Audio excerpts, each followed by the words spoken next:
start out by introducing yourself? I'm Ron Metcalf.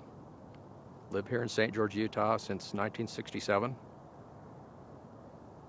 you tell a little bit about your father, his involvement with the hospital, and how You bet. When we first moved here, there was no ambulance service here in St. George, Utah. And so people naturally gravitated to the mortuary to provide the service. They had all the equipment, stretchers and vehicles, and the ability to run those pieces of equipment. And so when there was an accident or need for help, the mortuary would be called upon to provide that service. I always felt like my dad was fairly innovative. He got a station wagon, is what we used, and had some panels made for privacy and a light bar for the top of the car. And he never believed in a siren because he said people pushed their brakes in front of him and made him slow down too. So he didn't like the idea of using a siren. But later on, he also equipped the car with the police radio so he could have communications, and later became certified as a first aid attendant. I don't think there was a EMT qualification at the time. And then, very innovative, he got a respirator and became certified to use the respirator. So able to provide some services anyway for people in need. The ambulance business was never a profitable business. It was more of a community service, and probably lasted into the mid-'70s when someone came here and started a private service. And I remember my father was all too glad to give it up and to focus on our main business, which was the mortuary business. Do you have any stories that you remember going and picking something up? Well, I can remember several times whenever there was a rainstorm in southern Utah on a Saturday. Before I-15 was built, the road went over the Utah Hill, and if there was ever a rainstorm on a Saturday, you could almost be guaranteed an accident on that Utah Hill. And there were several times we would go out on that, and it was a two-lane highway. It was kind of dangerous, and it was usually wet because of the rain. And there was a few times that we went in between cars oncoming, and while we were passing, were kind of scary. But I went on a few calls. I can remember there were some gunshot incidents, and as a young teenage boy, my eyes were very wide and interesting. It was tragic to see some of the accidents, that occurred on that hill. And I remember my dad also coming back from a call once, and he was very excited. He said, "I delivered twins," and so there was some exciting times too involved with that ambulance service. So your dad was the first foundation chair. Can you tell us a little bit about that? Yeah, he was. What's his name? My father's name is Kenneth R. Metcalf, and he was asked to be the first foundation chair of the Dixie Regional Medical Center at the time, and actually established it as a fundraising arm for Dixie Regional Medical Center to provide extra services and the extra measures of quality that the hospital was able to enjoy. They started working on the first Jubilee home there by the Dixie Regional Medical Center's 400 East campus, and contributed in many other ways to the quality of the hospital here in St. George. You became the foundation chair. I did. They asked me to serve, and I was happy to serve. I'd been appreciative of the hospital and for what it offered here, but we were able to. I can't remember the year I came on, but I remember learning a lot about the hospital and being very impressed with what it offered at the time I became involved in the foundation. And the more you learn about the hospital, the more you're willing to give and to contribute, whether it be time or funds or whatever is needed.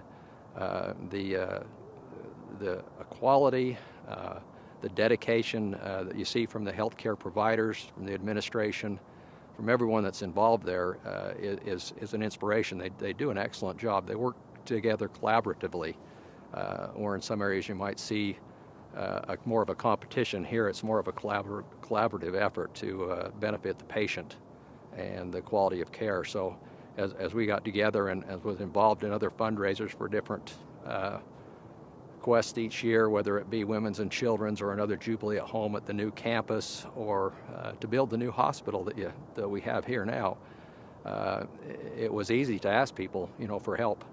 And the community, I can't say enough about the community, how willing they are to give and to support the hospital.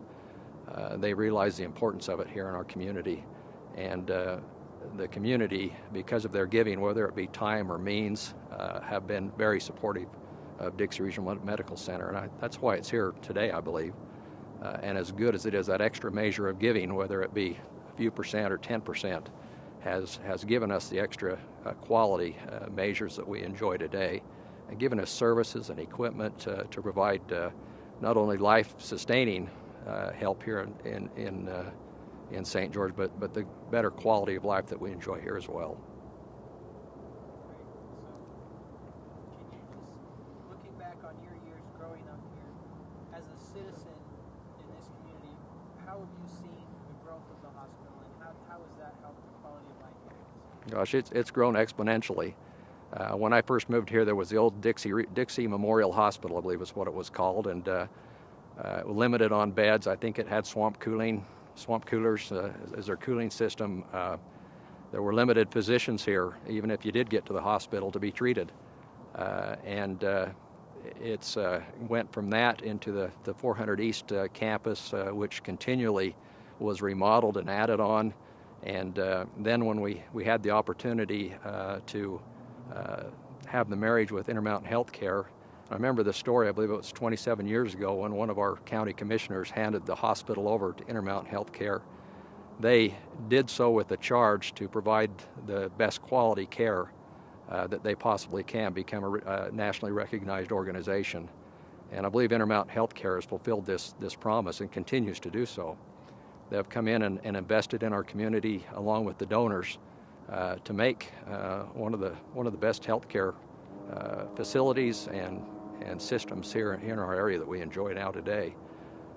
I believe that we have some of the best experts in the country, and Dixie Regional Medical Center has enjoyed recognitions nationally, as has Intermountain Healthcare, for what they have done in establishing protocols and programs to not only give the best health care and have the best outcomes, but also to do it at a cost that is probably one of the lowest in the nation.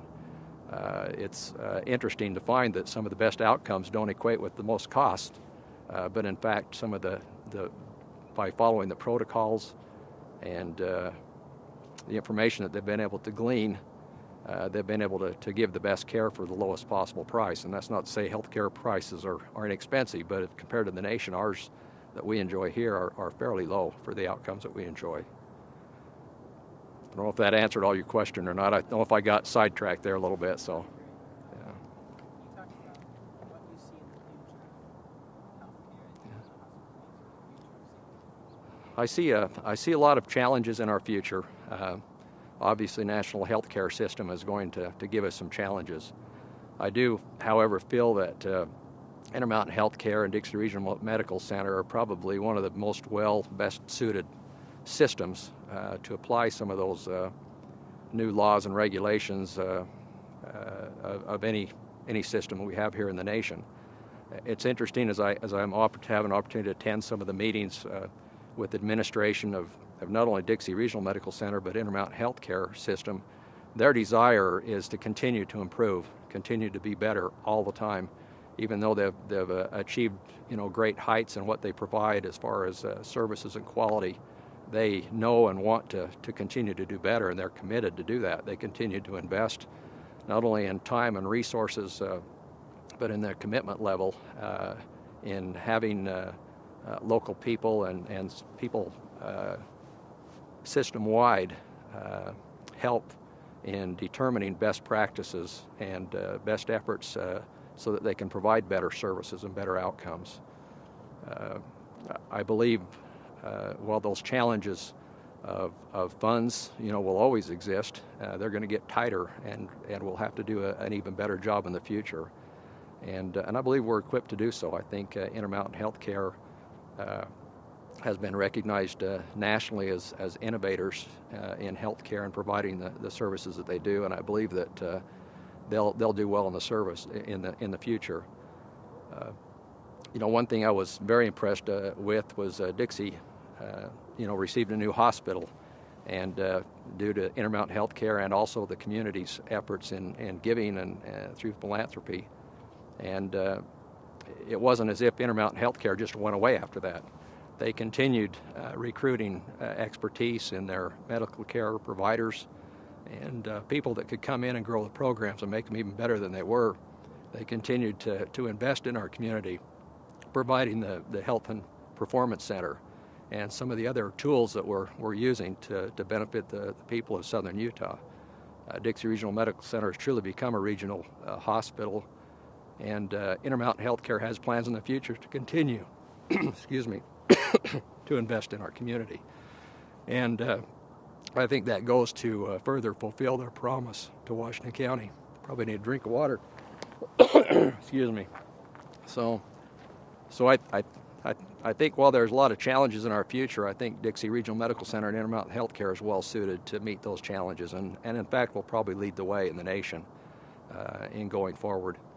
And I think one thing, if I could say from the experience or share with people that I've seen in my years of volunteering at the hospital, is that we have a phenomenal system of health care here in our community.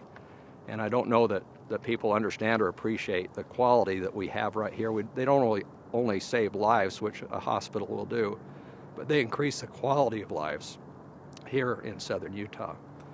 They used to have a excuse me, a slogan to bring world-class health care home to Dixie, and they've truly done that. Excuse me. And it's great just as a volunteer to be a little part of that and to see what happens. It's truly impressive to see.